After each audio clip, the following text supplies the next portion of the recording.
je me suis recueillie seule. Je suis allée au balcon et puis j'ai regardé le ciel. Je dis, Seigneur, je savais que tu étais en train de m'apprêter à quelque chose, mais je peux pas imaginer que c'est ça, là, en fait. C'est pas, ça peut pas être mon épreuve de cette année-là. Parce que j'ai déjà vécu une épreuve difficile dans ma vie. C'était la perte de mon père.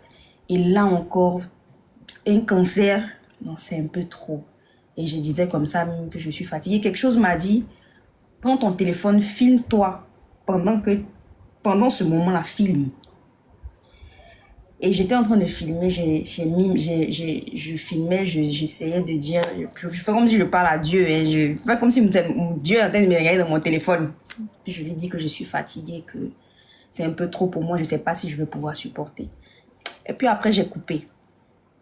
Et ça, c'était le début de plusieurs, comment on dit, plusieurs situations dans lesquelles je serais où je vais prendre mon téléphone en train de me filmer à chaque fois, comme si je savais que j'allais sortir de là et toutes ces vidéos-là, j'allais les prendre et en faire un témoignage. C'est incroyable, hein? C'est vraiment comme si tout était écrit. Et, et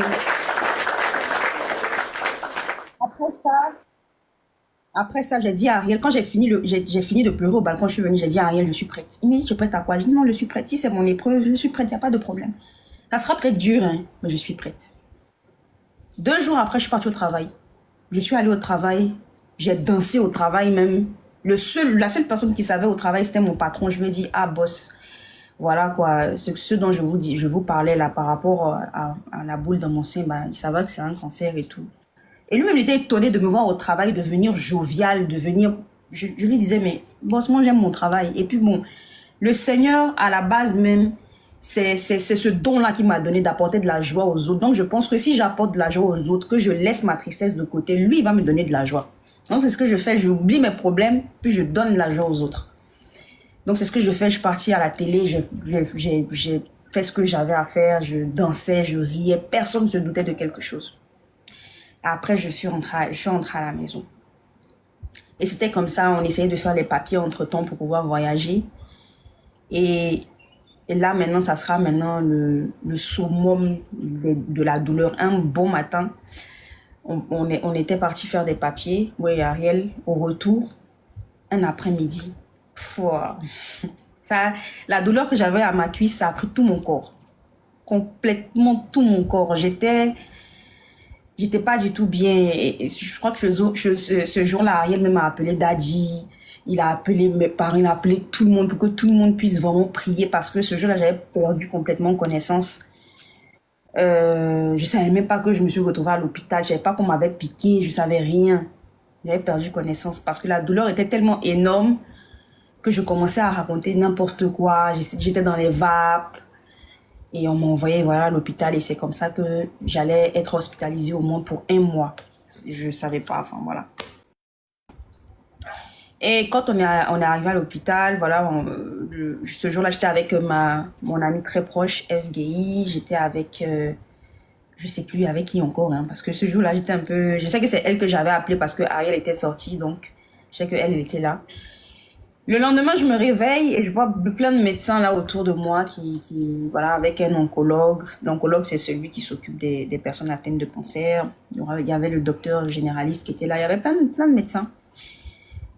Jamais j'ai montré une once de peur ou de doute ou même pas. Donc, ils étaient là, mon mari était là. Ils ont commencé à dire à mon mari, bah, voilà, il s'avère que voilà, c'est le cancer et tout. Donc, il va falloir procéder rapidement à des séances de chimio parce que sinon c'est pas bon. Sinon c'est pas bon. Donc c'est comme ça que on fait on fait d'autres analyses, on fait des examens, on fait une scintigraphie. Une scintigraphie, c'est pour voir l'état de mes os parce qu'apparemment mes os étaient touchés. Moi aujourd'hui je marche sur talon là. Mes os étaient touchés, tout ça. Franchement, ça a été compliqué. Donc Ariel qui quittait le travail, qui venait dormir à l'hôpital avec moi, ma maman et lui, ils se remplaçaient, donc ils se relayaient. C'était compliqué. J'avais le sein qui était beaucoup plus gros que l'autre, donc on voyait visiblement que c'était, voilà, que c'était touché. Il n'y avait pas de, par la grâce de Dieu, il n'y avait pas de plaie ou quoi que ce soit. C'était juste la masse qui était beaucoup plus énorme que l'autre. Et voilà, donc, voilà, on va commencer maintenant les séances de chimio qui sont très difficiles. Et je pense que les docteurs ont dit à mes parents comme ça que mes parents n'ont pas voulu me dire, mais ils ont dit à mes parents que je vais pas dépasser 3 chimios. C'est pas possible que je dépasse 3 chimios. Ça veut dire, normalement, je dois faire une chimio chaque 29 jours. Donc, ça veut dire, je vais pas dépasser 3 mois à vivre en vrai. Mais ils ne me disent pas ça. Donc, je sors de l'hôpital, je commence les séances de chimio. La première séance de chimio, je l'ai faite à l'hôpital. Après, je suis sortie. Je suis venue à la maison. Ils m'ont prescrit tout ce qu'il y a à prescrire. Et je tiens à souligner que la chimiothérapie, c'est vrai que ça soigne, mais elle détruit avant de soigner. Donc, elle vraiment te détruit à un point. Parfois, il y a des personnes qui partent à cause de la chimio parce que leur cœur ne peut pas supporter, leur corps est fatigué, le mental aussi, donc ils se laissent aller. Souvent, c'est soit la maladie ou soit la chimio qui emporte, malheureusement. Moi, dans mon cas, ni l'un ni l'autre parce que Jésus était là. Franchement, euh,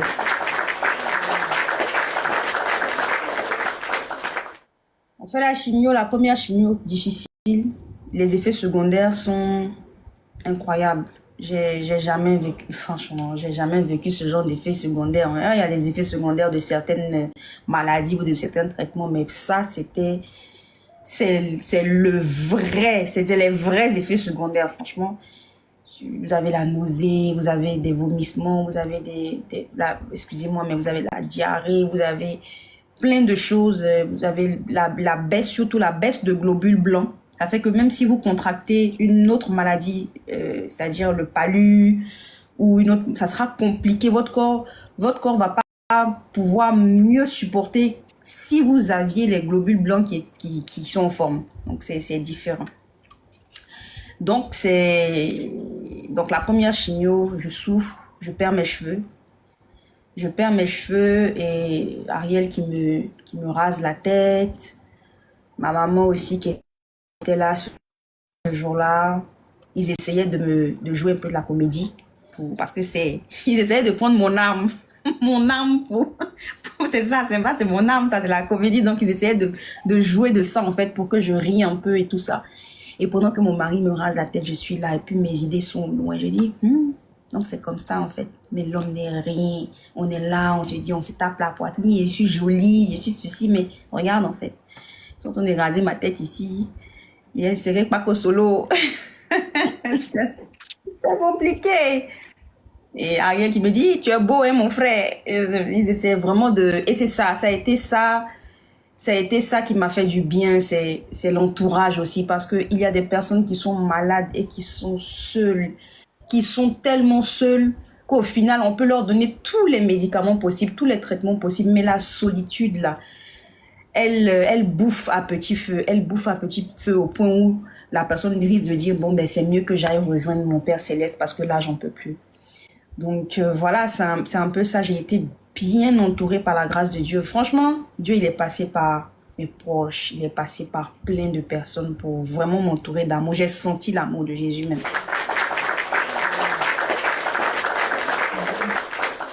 On rase mes cheveux, ça c'est la première chimio, deuxième chimio, troisième chimio. Ils ont dit que je n'allais pas passer là. C'est dans le troisième chimio là, moi j'ai fait un palu. C'est dans le troisième chimio, là, j'ai fait un fort palu. Non seulement il y avait le palu, mais j'avais une sorte de diarrhée qui ne s'arrêtait pas, en fait. C'est comme si j'étais un peu, excusez-moi, mais c'est comme si j'étais en train de pourrir, en fait. Je sais, mais là, c'est la seule fois où quand on m'a hospitalisée, parce que j'ai été hospitalisée plusieurs fois, hein, durant les chimios, là. Et c'est là, quand on m'a hospitalisée à ce stade-là, les médecins n'ont plus vu de joie dans mes yeux. Là, ils se sont dit, la fille, elle est vraiment atteinte. Et c'est la seule fois où ma maman m'a dit, bon, après la maladie, elle m'a dit, c'est cette fois-là où j'ai vraiment pensé que j'allais perdre mon enfant. parce que je ne voyais plus rien dans tes yeux. Même quand tu ouvrais les yeux, je voyais que tu étais vide. Et effectivement, j'avais plus d'émotion. C'est incroyable, mais j'avais plus d'émotion, ni de joie, ni de tristesse, ni de colère, ni rien. Mon mari qui vient, je ne ressens plus d'amour. Ma maman qui est là, je ne ressens plus d'amour. Je ressens rien. Je suis vide. Comme quelqu'un qui était en train de vraiment de partir. Et ma maman s'est levée dans la prière. On s'est levé dans la prière. On m'a parlé aussi. Nadia, il faut pas que tu baisses les bras. Ariel qui me dit, mais si tu t'en vas, moi je deviens quoi? Moi je fais comment? Regarde déjà tout ce que je suis en train de traverser. Regarde ma carrière en ce moment, comment je souffre, je me débat. Je m'appuie un peu sur toi parce que c'est toi qui nous aide en ce moment. Comment je fais quand je gérer mal si tu t'en vas? Et vraiment, ça a été compliqué. Émotionnellement, quand je pense à tout ça, je me dis que si je partais, je me demande bien comment mon mari serait. Mais bon, par la grâce de Dieu, j'ai pu sortir de là. J'ai pu sortir de cette maladie-là. Donc le palu, on a pu le soigner. On a pu soigner aussi les autres bobos que j'avais. Et puis je suis rentrée encore à la maison. Donc j'avais 8 chimios à faire. Par la grâce de Dieu, ils avaient dit que je n'allais pas dépasser les 3 chimios, mais j'ai dépassé les 3 chimios. J'ai fait jusqu'à 8. J'ai fait jusqu'à 8. Et à chaque étape, je me filmais. Je disais que je ne sais pas si je vais m'en sortir, mais je me filme. Je me filme et je veux que ces vidéos-là soient vues de tous. Que tout le monde puisse voir ces vidéos-là. Que tout le monde puisse voir ce par quoi je suis passée. Que ces filles-là qui minimisent cette maladie-là voient